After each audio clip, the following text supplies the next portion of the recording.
La creciente violencia cotidiana es un fenómeno preocupante y se manifiesta en la vía pública, en la intimidad y en cuánto lugar comparten las personas, razón por la cual Panorama realizó un informe al respecto.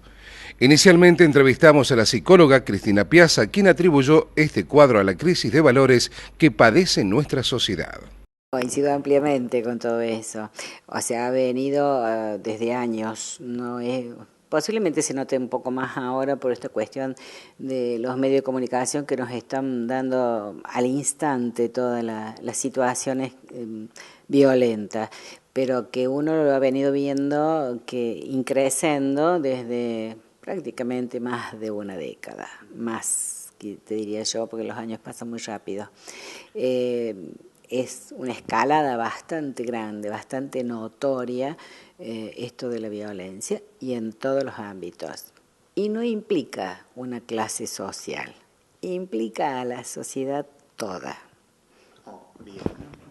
¿Qué nos lleva? ¿Cuáles son las causas que se pueden determinar, avisorar, a tener conductas, a ser cada vez menos pacientes muchas veces en nuestra vida diaria? Mira, digamos, las causas de la violencia tiene múltiples causas, no es una sola.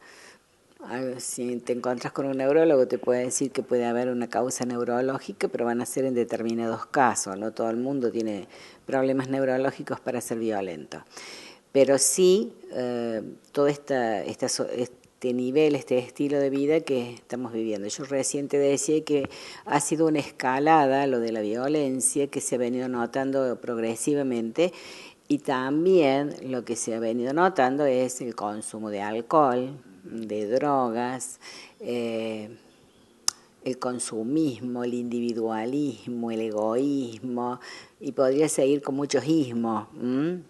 Entonces todo eso va haciendo que el tejido social se vaya dañando, en donde la violencia pasa a formar un estilo de vida.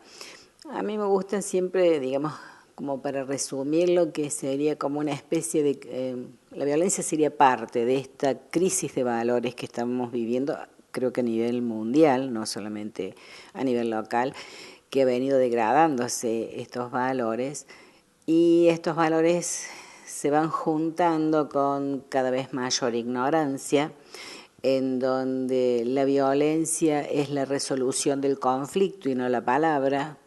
O sea, no hemos olvidado de hablar, a pesar de que cada vez estamos más informados, más comunicados, pero cada vez dialogamos menos.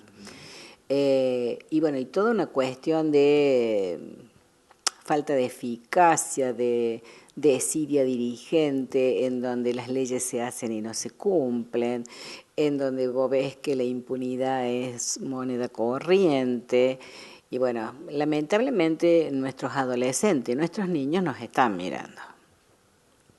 Nos están mirando y están copiando los mismos dibujitos animados. Hay dibujos animados sumamente violentos. Y hay niños que reconocen la diferencia entre realidad y fantasía. Y hay niños que no. Claro. Entonces cometen hechos creyendo que esto después desaparece.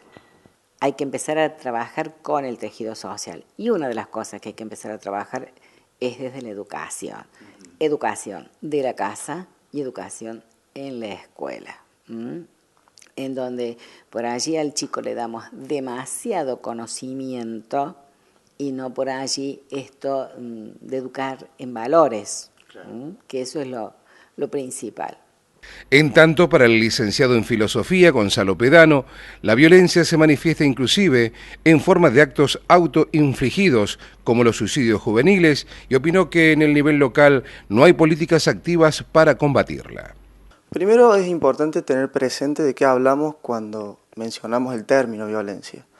Y en ese sentido la Organización Mundial de la Salud ha avanzado en una definición generando un consenso a propósito de qué es lo que se entiende por violencia. Y violencia es, según la Organización Mundial de la Salud, el uso de la fuerza física o el poder físico sobre otra persona, sobre sí mismo o sobre la comunidad, para ejercer un daño o evitar el desarrollo, infligir un daño físico o psicológico.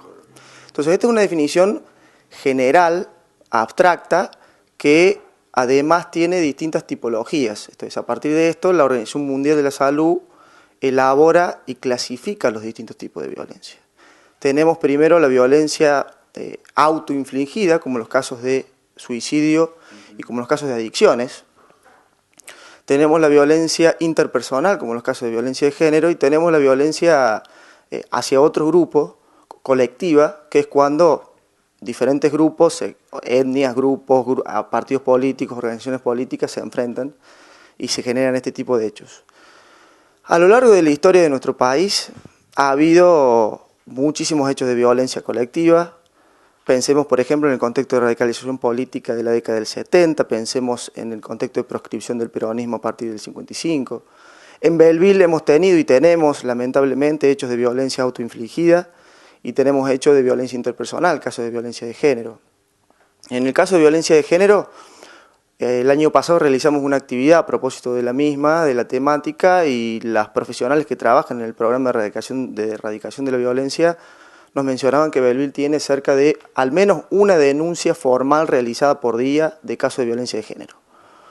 Y eso es un número preocupante, lo que amerita un tratamiento más fuerte por parte de las políticas de Estado a propósito de la materia. Y además, lamentablemente, hemos tenido que el año pasado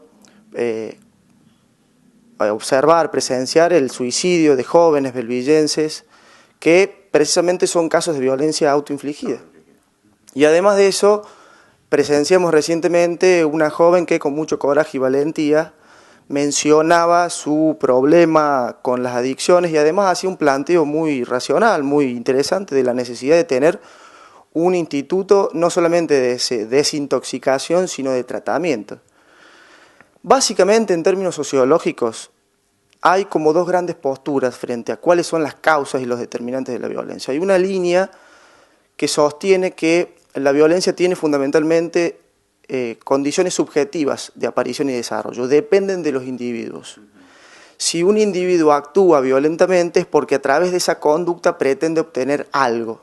Inclusive, algunos sostienen pretenden obtener algún beneficio o alguna satisfacción, ¿no? Esta es una línea sociológica que entiende que las conductas violentas se originan básicamente en los individuos y que por lo tanto la solución a la misma tiene que orientarse, y las políticas de Estado, aquellos gobiernos que adopten estas políticas, van a tender a trabajar individualmente.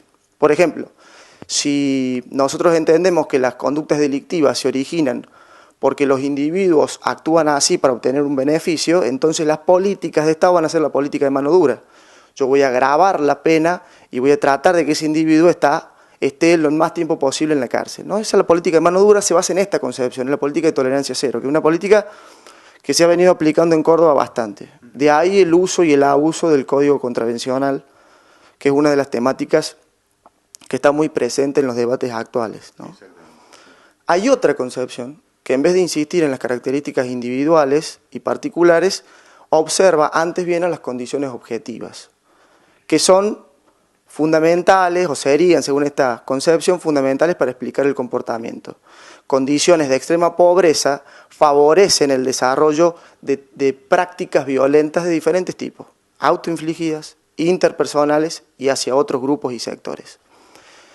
Esta segunda concepción, en términos de construcción de políticas de Estado, pretende elaborar un Estado más presente, ¿sí?, que a través de políticas sociales intente mitigar esas condiciones sociales de exclusión para de esa forma mitigar así también las prácticas violentas que de ellas surgen. ¿Ven cómo surgen entonces dos políticas completamente distintas? Yo lamentablemente creo que en Belleville prima, a juzgar por la práctica, la primera concepción, porque presenciamos el año pasado lamentablemente casos de suicidio de jóvenes, y no hemos visto ninguna política municipal al respecto, ni ningún funcionario que plantee alguna solución a esas prácticas violentas, porque es violencia autoinfligida. Así también vemos, lamentablemente, que hay una joven que con mucha valentía plantea el tema de las adicciones en Belleville, y no vemos una política estatal, municipal, que pretenda solucionar, no solamente desde un punto de vista policial, porque el problema de la adicción no es solamente desde un punto de vista policial, es un problema social. Por su parte, el psiquiatra Gustavo Calzolari señaló que el querer ser, el querer tener, desencadenan generalmente las actitudes violentas que son cosas de todos los días. Nosotros como terapeuta nos preocupa muchísimo esta sensación generalizada de frustración que tienen las personas y que tienen las comunidades. Tal vez pensándoles por ese lado, la agresión y la violencia son hijas de la sensación de que quedo afuera del juego. Estamos en una sociedad muy basada en el tener, en el acumular, donde hay mucha diferencia de acceso a bienes materiales y a servicios. Tal vez ese sea un eje para pensar, porque hay tantas personas, digamos, que reaccionan con desprecio hacia el prójimo y hacia sí mismo. Es decir, no puedo ver que hay un otro que también sufre, que también desea, que también está. Y lo choco, me lo llevo puesto, lo agredo, lo violento. Ese es un eje de análisis, ¿no?, como sociedad. Y después lo otro muy preocupante es el tema de el consumo de sustancias psicoactivas. El tema del alcohol, que desinhibe de instintos que a veces son violentos, estos instintos animales que llevamos adentro. Cuando uno consume alcohol, borra, digamos, esta capacidad que tiene el lóbulo frontal del cerebro de poner un freno, es decir, pensarlo, contá hasta 100. O la abstinencia a las drogas, la abstinencia al mismo alcohol o la abstinencia a drogas activadoras como la cocaína.